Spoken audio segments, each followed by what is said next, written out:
Hello વિદ્યાર્થી મિત્રો, હવે આપણે ધોરણ 6 ની પ્રવેશ પરીક્ષામાં જે સીઈટીની પરીક્ષા આવે છે, સીઈટીની પરીક્ષામાં જે ગુજરાતીનું પ્રશ્ન બેંક પૂછાય છે એ આપણે લઈશું. તો પહેલામાં શું કીધું, નીચેનામાંથી શાકાહારી પ્રાણી કયું છે? તો શાકાહારી એટલે કોને કહેવાય? જે માંસ ન ખાતું હોય એને શાકાહારી કહીએ.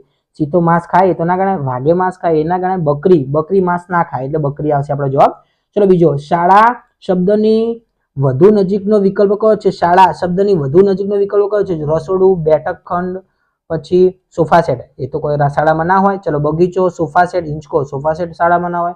ચલો વર્ગખંડ, રમતનું મેદાન, બગીચો. જો આ વર્ગખંડ શાળામાં હોય, રમતનું મેદાન હોય, બગીચો, ત્રણ વસ્તુ શાળામાં હોય તો આપણો જવાબ શું આવશે? બી જવાબ આવશે.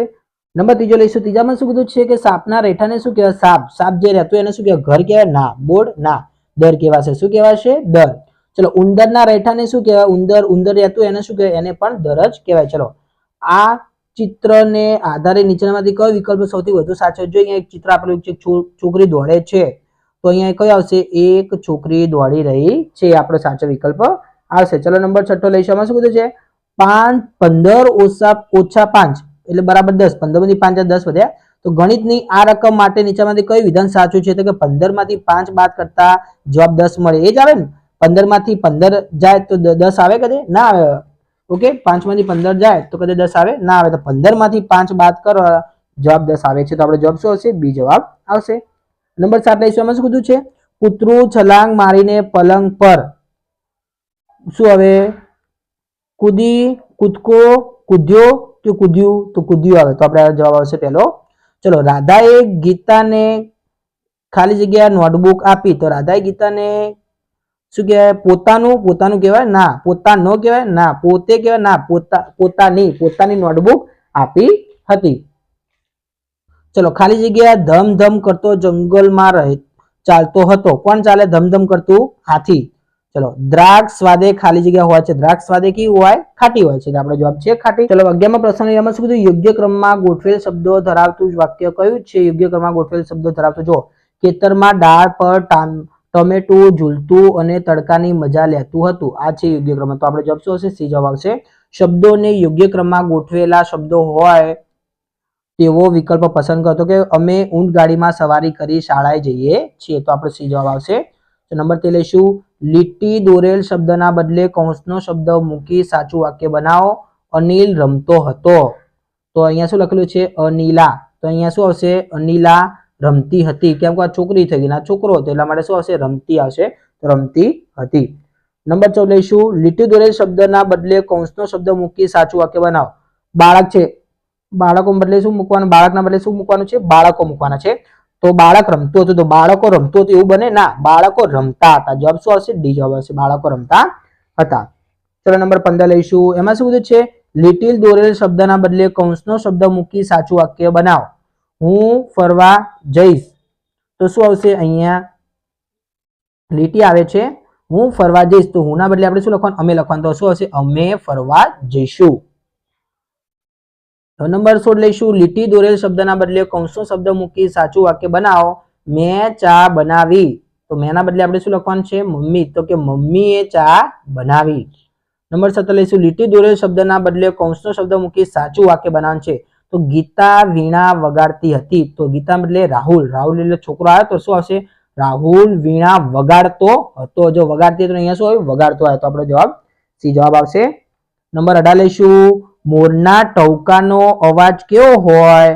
તો કે ટેહુક ટેહુક. તો આપણો જવાબ શું આવશે? બી આવશે. પછી કુકડી જમીન પર વધારે રહે છે કારણ કે તે વધારે ઊંચે ઉડી શકતી નથી. ધ્યાન આપજો, કુકડી બહુ વધારે ઉડી શકતી નથી, એના લીધે જમીન પર વધારે રહે છે. ચલો ધોળી કાળી તો ચોખ્ખું, તો શું આવે? ગંદુ. ધોળી તો કાળી આવી, તો ચોખ્ખું વિરોધી શું આવે? ગંદુ આવે. નંબર 21 લઈશું. અહીં બેસીને આપણે જમીએ. અહીં બધા માટે કયો શબ્દ વપરાય? તો કે આપણે. બધા માટે આપણે શબ્દ વપરાય ને, તે આપણો જવાબ આવશે. સંજય આવ્યો અને નીરવ ગયો. શું કીધું છે? સંજય આવ્યો અને નીરવ ગયો. તેના પપ્પા તેને લેવા આવ્યા હતા.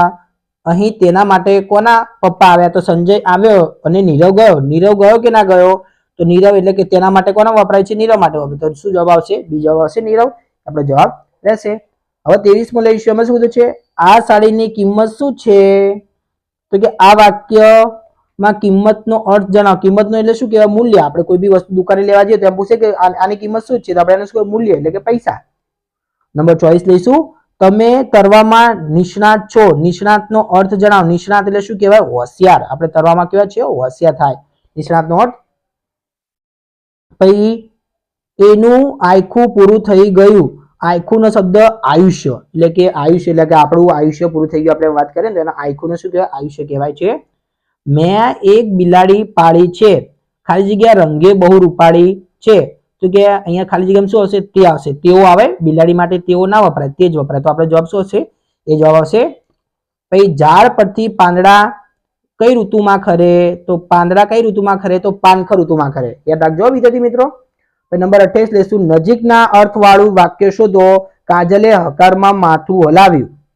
તો શું હવે? કાજલે હા કહી. હકારમાં એટલે તમને ખબર પડી ગઈ. કોઈક સારું કાર્ય કરવાનું તો હકાર કહેવાય, ના સારું કાર્ય નકાર કહેવાય. તો કાજલે હા કહી એ આપણો જવાબ આવશે. પછી સૌથી વધુ લાંબુ આયુષ્ય નીચેનામાંથી કયા પ્રાણીનું છે? તો કે કાચબો. એ વિદ્યાર્થી મિત્રો યાદ રાખજો. સૌથી વધારે કોણ જીવે? તો કે કાચબો સૌથી વધારે જીવે છે. નીચેનામાંથી સૌથી ઝડપથી કયું પ્રાણી દોડે છે? તો કે ચિત્તો. ચિત્તાની ઝડપ સૌથી વધારે હોય છે. જો મને તાવ આવશે તો હું ડોક્ટર પાસે જઈશ. તમને ખબર, તાવ આવે તો આપણે કોના જોડે જઈએ? ડોક્ટર પાસે જઈએ છીએ. મને નાવું ખૂબ ગમે છે. બોલો હું કોણ છું? નાવું કોને ગમતું હોય? ભેંસને સૌથી વધારે ગમે. તો આપણે જવાબ શું આવશે? ભેંસ જવાબ આવશે.